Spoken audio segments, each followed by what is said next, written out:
Bienvenue sur ma chaîne Africain Raconte. Si vous aimez les contes africains captivants, n'oubliez pas de vous abonner et d'activer les notifications pour ne rien manquer. Laissez un like si vous appréciez cette histoire. Aujourd'hui, je vous raconte l'histoire de Zora, une jeune femme d'un village africain où la beauté d'une femme se définissait par la finesse de sa taille. Mais Zora était différente. Elle avait un appétit insatiable qui la fit devenir la plus grosse du village, ce qui la rendit invisible aux yeux des hommes. Alors que ses amis se mariaient, Zora restait seule, le cœur lourd, et son père, Tariq, désespérait de la voir un jour trouver un mari. Mais une rencontre avec Malik, un jeune homme de retour de la ville, allait tout changer, ou du moins, c'est ce qu'on espérait. Dans un petit village africain où les huttes de paille se dressaient sous les vastes cieux d'azur, vivait une jeune femme nommée Zora. Avec une peau d'un noir riche et profond, sa silhouette contrastait avec les standards de beauté établis par son peuple, où la minceur était vénérée comme un signe de grâce et de désirabilité. Zora avait une stature imposante, non pas par la hauteur mais par l'ampleur de son corps, un résultat de son appétit vorace qui semblait insatiable.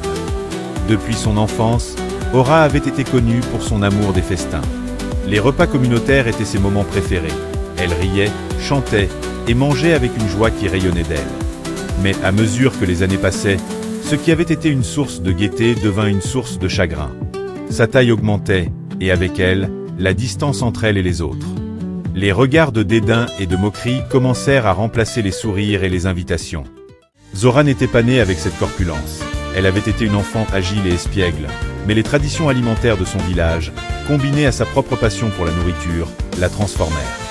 La cuisine du village était un art célébré, surtout lors des célébrations. Les festivals, les mariages, et même les simples réunions offraient des tables généreuses, et Zora ne pouvait jamais résister à la tentation. Chaque bouchée qu'elle prenait semblait apporter un peu plus de distance entre elle et les attentes de beauté de son village. Son père, Tariq, un homme respecté pour sa sagesse et son courage, voyait l'isolement de sa fille grandir. Il était déchiré entre l'amour inconditionnel qu'il portait à Zora et l'inquiétude croissante quant à son avenir. Il savait que dans ce village, une femme sans mari était souvent vue comme un fardeau, une âme égarée dans le tissu social. Tariq se souvenait de Zora petite, pleine de vie et d'espoir, et son cœur se serrait en la voyant s'éloigner chaque jour un peu plus de ce que le village considérait comme la normalité. Les autres jeunes femmes du village, ses amies d'enfance, commencèrent à se marier. Les cérémonies étaient des événements joyeux, pleins de musique, de danse et de couleurs vives, mais elles laissaient Zora dans une ombre de solitude. Elle portait des sourires forcés au mariage, applaudissant à la joie des autres, tout en sentant son cœur se serrer. Ses amis, autrefois si proches, s'éloignaient, absorbés par leur nouvelle vie, laissant Zora comme une île dans une mer de couple. Zora essayait de se consoler avec la nourriture, trouvant dans chaque bouchée un réconfort temporaire, mais le poids de la solitude et du rejet était plus lourd que les plats qu'elle consommait. Elle s'efforçait de trouver la joie dans les tâches quotidiennes, tissant, cuisinant ou aidant aux travaux du village, mais la douleur de l'exclusion était une compagne constante. Le village, bien que chaleureux et communautaire, avait ses normes, et Zora luttait contre l'indifférence qui semblait s'installer autour d'elle. Elle rêvait d'un amour qui verrait au-delà de sa taille, d'un mari qui l'aimerait pour ce qu'elle était, mais chaque jour qui passait, ce rêve semblait s'éloigner un peu plus. Le village bruissait d'excitation. Un fils du village, parti depuis des années pour chercher fortune et éducation dans la grande ville, revenait enfin. Malik, ce jeune homme dont les histoires de ses aventures étaient devenues légendes, était de retour. Il était décrit comme un homme de culture, avec une peau noire qui semblait absorber la lumière du soleil, et des yeux brillants d'intelligence et d'expérience. Il avait vu le monde au-delà des frontières du village, et cela lui conférait une aura d'exotisme et de mystère. Tariq, le père de Zora, vit en Malik une occasion inespérée. Peut-être que ce jeune homme, avec son esprit ouvert par les mondes extérieurs, pourrait regarder au-delà de l'apparence de Zora. Il arrangea une rencontre, convaincu que Malik serait différent des autres jeunes hommes du village. Zora, informée de cette opportunité, se sentit déchirée entre l'excitation et la peur de l'échec. Elle passa des heures à se préparer, choisissant chaque pièce de vêtement avec soin, espérant que son apparence pourrait, d'une manière ou d'une autre, refléter sa beauté intérieure. Le jour de la rencontre, Zora se tenait devant sa hutte, le cœur battant la chamade. Elle avait tressé ses cheveux avec des perles, portait une robe aux couleurs vives qui, malgré sa taille, soulignait son élégance. Elle espérait que Malik verrait ce que les autres ne voyaient pas, sa bonté, son esprit, son cœur généreux. Malik arriva, monté sur un cheval, symbolisant son statut et sa réussite. Ses yeux parcoururent les alentours, cherchant la femme qu'on lui avait décrite, mais lorsqu'il posa son regard sur Zora, son visage changea. L'espoir et l'ouverture qu'on lui attribuait se transformèrent en une expression de déception, peut-être même de dégoût. Il n'était pas préparé à la réalité de Zora. Il s'attendait à quelque chose de différent, de conforme aux normes de beauté qu'il avait rencontrées à la ville. « Je ne peux pas épouser une femme de cette taille », furent les mots cruels qui échappèrent à Malik, prononcés avec une franchise qui blessa Aura plus profondément que des lames. Sans un regard en arrière, il fit tourner son cheval et partit, laissant derrière lui un silence lourd de chagrin. Zora, qui avait nourri tant d'espoir, sentit son monde s'effondrer. Les larmes coulèrent librement, marquant ses joues d'une tristesse qu'elle ne pouvait plus contenir. Elle retourna dans sa hutte, verrouillant le monde extérieur, et pleura pendant des jours. Chaque sanglot était un écho de son sentiment d'échec, d'être inadéquate, et de la douleur d'être rejetée une fois de plus. Tariq, bien qu'il partageât la douleur de sa fille, ne savait pas comment la consoler. Il avait espéré que Malik, avec son éducation et sa vision élargie, pourrait être celui qui verrait Aura pour ce qu'elle était vraiment. Mais il avait mal jugé l'influence des normes culturelles, même sur ceux qui avaient vu le monde au-delà du village. Pour Zora, le rejet de Malik fut un tournant. Elle se sentait désormais condamnée à une vie de solitude, sans espoir de trouver l'amour ou un compagnon.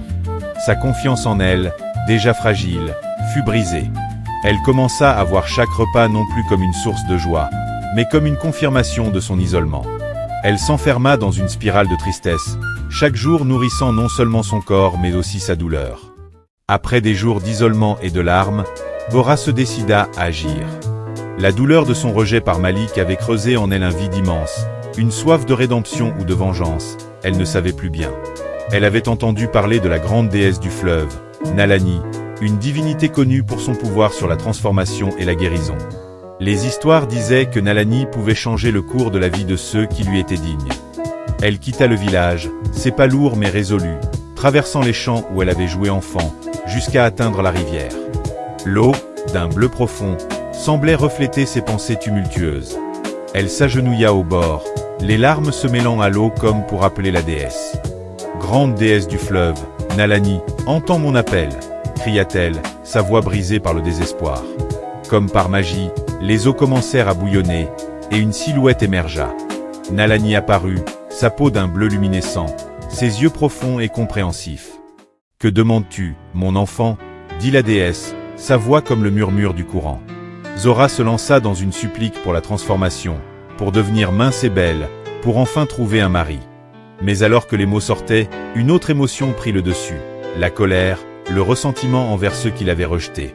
« Et je veux que tous ceux qui m'ont méprisé souffrent, qu'ils ressentent la douleur qu'ils m'ont infligée, ajouta-t-elle avec une détermination nouvelle. Nalani l'observa un moment, ses yeux reflétant à la fois la compassion et une certaine tristesse. « Tu es belle comme tu es, Zora. Mais si ton cœur est si lourd, je t'aiderai, dit la déesse. Ton vœu de transformation sera exaucé, mais souviens-toi que la vengeance peut être une lame à double tranchant. Tu trouveras un mari, mais le prix sera cher. » Zora ne comprit pas tout le poids des paroles de Nalani. Elle était trop consumée par son besoin de rédemption et de rétribution. Elle retourna au village, le cœur encore lourd mais avec un nouvel espoir, ou peut-être une nouvelle attente. La transformation physique qu'elle espérait était en marche, mais elle ignorait encore les conséquences de son souhait de vengeance. Le lendemain, le village fut secoué par une agitation sans précédent. Les hommes se réveillèrent en découvrant l'inexplicable absence de leur virilité. La panique et la confusion s'instaurèrent rapidement. Des cris de désespoir et d'incompréhension résonnèrent à travers les huttes. Ils se rassemblèrent, cherchant des réponses, des explications, mais personne ne pouvait comprendre ce phénomène étrange. Le voyant du village, Baba Kofi, un homme noir d'une grande réputation pour ses connaissances mystiques, fut immédiatement sollicité. Il se retira dans sa hutte, consultant les esprits et ses oracles. Après un moment de silence mystique, il émergea avec une révélation qui laissa tout le monde sans voix. « C'est Zora, la fille de Tariq, qui a invoqué cette malédiction », annonça-t-il avec une voix grave, pointant du doigt la hutte de Zora. « Elle a demandé à la déesse du fleuve de vous punir pour votre rejet et votre cruauté. » La foule se tourna vers la hutte de Zora, un mélange de colère, de peur et de curiosité dans leurs yeux. La malédiction était claire. Pour retrouver leur virilité, chaque homme devait coucher avec Zora. Cette révélation provoqua une onde de choc à travers le village. Les hommes, d'abord réticents et dégoûtés par l'idée, réalisèrent qu'ils n'avaient pas d'autre choix. Leur virilité était plus précieuse que leur fierté, et ils se résignèrent à affronter ce qu'ils avaient si longtemps méprisé. Pour Zora, la nouvelle de la malédiction se répandit comme une traînée de poudre. Elle se tenait à l'entrée de sa hutte, voyant les hommes s'approcher un par un, leur réticence visible. Elle ressentait un mélange d'empowerment et de culpabilité. Elle avait voulu la vengeance, mais pas à ce prix. Les hommes commencèrent à se rendre chez Zora, chacun dans l'espoir de restaurer ce qu'ils avaient perdu. À leur grande surprise, Zora n'était plus la même. Elle possédait maintenant une aura irrésistible, une beauté que la malédiction semblait avoir révélée ou amplifiée. Ils étaient captivés, leur résistance tombant comme des feuilles au vent. Le village entier était en émoi. Les épouses, voyant leur mari succomber à l'envoûtement de Zora, étaient rongées par la jalousie et la peur de perdre leur famille. Elles se réunissaient, discutant à voix basse, cherchant un moyen de briser cette malédiction qui bouleversait leur vie. La situation dans le village devint rapidement insoutenable. Les hommes, sous l'emprise de la malédiction, se rendaient chez Zora avec une régularité qui transformait la routine villageoise en un spectacle de désarroi. Ils étaient incapables de résister à son charme nouvellement acquis, une transformation qui semblait provenir de la bénédiction ou de la malédiction de la déesse du fleuve. Zora, malgré sa beauté accrue, ne trouvait aucune satisfaction dans ce pouvoir qui lui était conféré. Elle voyait les hommes comme des ombres de ce qu'ils étaient, leur regard vide de l'amour qu'ils avaient pour leur famille, maintenant remplacé par une obsession qu'elle ne souhaitait pas. Les épouses du village, voyant leurs maris devenir des étrangers dans leur propre maison, ne pouvaient plus supporter cette situation. Elles se rassemblèrent, leurs visages marqués par la douleur et la colère, concoctant un plan pour libérer leurs hommes de cette emprise surnaturelle. Elles décidèrent de consulter Baba Kofi, l'homme noir respecté pour sa sagesse et ses connaissances des arts mystiques. Baba Kofi, après avoir écouté les plaintes des femmes, se plongea dans ses rituels. Il émergea avec une solution, une poudre mystique qu'il avait reçue des esprits.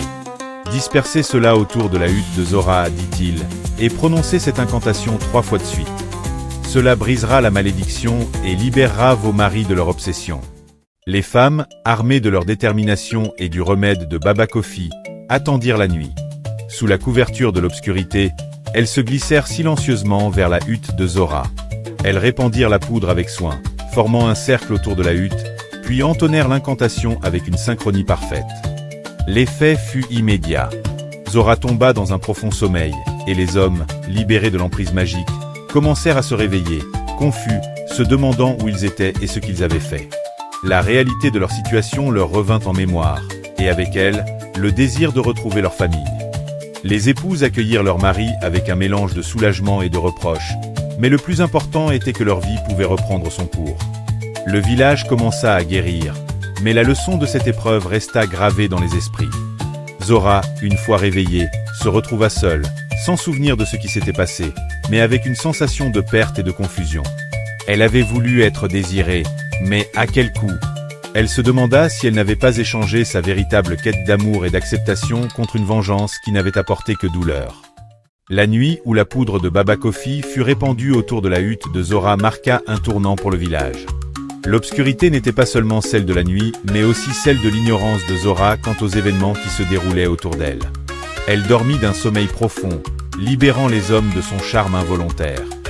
Les hommes, un par un, commencèrent à se réveiller de leur transe. La clarté de leur esprit revenait, leur permettant de réaliser l'absurdité de leur situation et le vide de leur obsession précédente. Ils se regardaient, puis regardaient Zora, dormant paisiblement, et une vague de honte et de regret les envahit. Ils quittèrent la hutte, non sans un dernier regard vers celle qui avait été leur obsession, et se précipitèrent vers leur famille. Les épouses, qui avaient attendu anxieusement, accueillirent leur mari avec un mélange de soulagement et de sévérité. Les familles se réconcilièrent, mais la leçon de cette nuit resterait gravée dans les mémoires. La malédiction avait été brisée, non pas par une magie puissante, mais par l'amour et la détermination des femmes à préserver leur foyer. Zora, lorsqu'elle se réveilla, ne se souvenait de rien. Elle se sentait différente, plus légère peut-être, mais aussi plus isolée. Les hommes du village, autrefois sous son charme, ne la regardaient plus de la même manière. Ils avaient retrouvé leur vie, leur amour, mais pour Zora, la solitude était revenue, accentuée par le silence de ceux qui l'avaient autrefois désirée. Elle comprit alors que sa quête de vengeance avait été vaine. La malédiction avait été levée, mais le poids de ses actions, de son souhait mal placé, pesait sur son cœur. Elle avait voulu être aimée, mais pas de cette manière destructrice. Zora se rendit compte que l'amour ne pouvait être forcé ou maudit, mais devait être gagné avec sincérité et respect. Après la levée de la malédiction, le village retrouva une certaine normalité, mais pour Zora, rien ne serait plus jamais pareil. Elle avait appris une leçon amère sur la nature de la vengeance et sur la vraie valeur de l'amour et de l'acceptation de soi. La solitude qu'elle ressentait était le reflet de ses actions passées, une solitude qu'elle devait maintenant affronter avec un cœur plus sage. Elle retourna à la rivière, espérant parler à nouveau à Nalani, la déesse du fleuve. Mais cette fois, ses appels restèrent sans réponse. La déesse semblait avoir disparu, laissant Zora avec ses pensées et ses remords. C'était peut-être son châtiment, ou peut-être son moment de croissance. La leçon de cette histoire est claire. La vengeance et la quête pour changer ce que l'on est pour correspondre aux attentes des autres ne mènent qu'à l'insatisfaction et à la douleur. Zora avait voulu être désirée, mais elle avait oublié que le véritable amour vient de l'acceptation de soi et de l'authenticité. Le village, lui aussi, apprit à travers cette épreuve. Les hommes et les femmes commencèrent à voir au-delà des apparences, à chérir ce qui est véritable et à respecter l'unicité de chaque individu. Les critères de beauté se relâchèrent, non pas dans l'indifférence, mais dans une compréhension plus profonde de la valeur de l'esprit et du cœur. Zora passa le reste de ses jours à réfléchir sur cette leçon, trouvant finalement la paix dans l'acceptation de qui elle était vraiment. Cette histoire, racontée de génération en génération, sert de rappel que la beauté intérieure est la plus durable et que l'amour, pour être vrai, doit être libre de toute malédiction ou manipulation. Ainsi s'achève l'histoire de Zora, une leçon sur l'importance de l'amour-propre et des conséquences de la vengeance. Elle nous rappelle que la véritable beauté réside dans l'authenticité et l'acceptation de soi, et non dans la transformation forcée pour plaire aux autres. Merci d'avoir suivi cette histoire captivante. Si elle vous a touché, n'oubliez pas de liker, de commenter et de partager cette vidéo. Abonnez-vous pour découvrir d'autres contes qui explorent les profondeurs de la culture africaine et les leçons de vie qu'ils portent. À la prochaine aventure!